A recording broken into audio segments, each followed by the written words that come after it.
У столице прошел финал конкурсу «Беларусь стартап». Сегодня задача проекта не только выявить авторов оригинальных идей, але и допомогти им выйти на новые рынки. Про самые перспективные проекты у сферы IT у репортажи Алины Вольской. 25 удзельнікаў з усіх рэгіёнаў краіны, 10 праектаў, адзначаных еўрапейскім журы. І толькі адзінае жаночае прозвішча ў спісах фіналістаў. Анастасія Мельнікова яшчэ блытаецца ў тэрмінах IT-індустрыі і наўрад ці ведае, як палепшыць працу дадаткаў АЭС.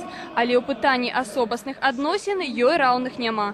Усяго год назад яна распрацавала псіхалагічную гульню, як знайсці сваю другую палову. І ўжо сёння гэты праект стаў сенсацыяй конкурсу. Я, надо сказать, сама долго искала мужа. Был период, когда я была совершенно инертна, и совершенно никого у меня не было. Я поняла, что надо что-то делать, чтобы найти хорошего спутника жизни, с которым я буду счастлива жить дальше.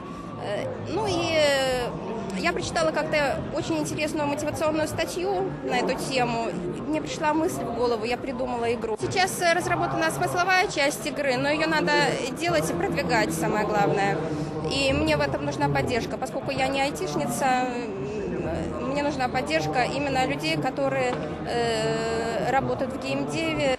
Толькі один клік мышкой інтэрнэт-магазин готовы. Праграмісты з Магілёва упэўненыя, што іх праект зробіць даступным інтэрнэт-бізнес кожнаму. Сёння гэтыя хлопцы спыніліся за крок ад перамогі, але ўжо, магчыма, заўтра пра іх загавораць у Крамянёвай даліне. На стартап, уикендах, всяких фестивалях мы уже неоднократно принимали участие.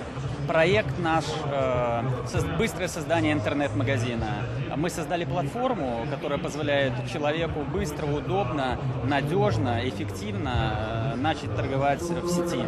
Але ў гэтым сезоне пераможцы конкурса не атрымаюць прызоў. Сёння арганізатары праекта гатовыя прапанаваць большае. Яны дораць удзельнікам магчымасці. Аўтары наватарскіх ідэй змогуць прэзентаваць свае праекты інвестарам і прайсці бясплатную стажыроўку ў тэхналагічных акселераторах.